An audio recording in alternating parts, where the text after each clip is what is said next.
CM Mohan Yadav फिर दिल्ली यात्रा पर आएंगे। दिल्ली यात्रा पर आने का मकसद बेहद खास है। मोहन यादव बताया जा रहा है कि मध्य प्रदेश में लोकसभा चुनाव उम्मीदवारों की लिस्ट लेकर दिल्ली आ रहे हैं, जिनको आलाकमान के सामने वो रखेंगे और आलाकमान उन नामों पर मोहर लगा सकता है। क्यों ये हलचल तेज हुई है लोकसभा चुनाव की बीजेपी की लिस्ट को लेकर?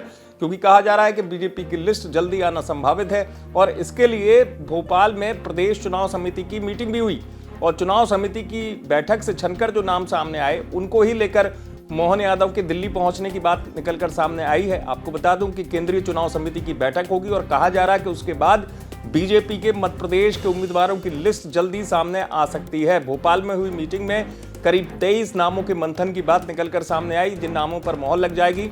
फिर आलाकमान उन नामों पर, यानी केंद्रीय चुनाव समिति की जो बैठक होगी उसमें जब शामिल होंगे मोहन यादव, तो उन नामों की जो लिस्ट जो मोहन यादव अपने साथ लेकर जाएंगे उन नामों पर फाइनली विचार करके आलाकमान मोहर लगा सकता है।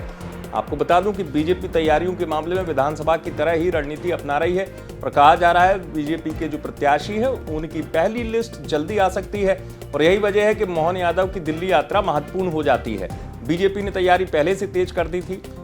तमाम अंचलों में जहां पर कई मंत्रियों को जिम्मेदारी दी गई, रायशुमारी ली गई कार्यकर्ताओं से, उसके बाद पार्टी की केंद्रीय चुनाव समिति, जैसा आप जानते हैं, जिसमें अहम निर्णय होता है, नाम फाइनल किए जाते हैं, उसी बैठक में भाग लेने के लिए मोहन यादव लिस्ट लेकर पहुंचेंगे और यही बात कही जा रही है कि मोहन यादव जब मीटिंग में जाएंगे तो उनके पास नामों की सूची होगी, जिसमें संगठन की बैठक के बाद स्वीकृत किए गए नाम होंगे, तमाम नाम जिन पर पैनल बनाया भी गया है। जो सीटें हैं उन पर सिंगल नाम के अलावा पैनल के भी चर्चा है कि कुछ नाम हैं जिनके नाम पैनल में शामिल किए गए हैं। हर लोकसभा सीट के हिसाब से 23 लोकसभा सीटों की फिलहाल बात आ रही है, 29 में से, जिनको लेकर मंथन होगा, क्योंकि पार्टी की जो पहली लिस्ट आएगी उसमें सभी 29 सीटों के लिए नाम घोषित नहीं किए जाएंगे।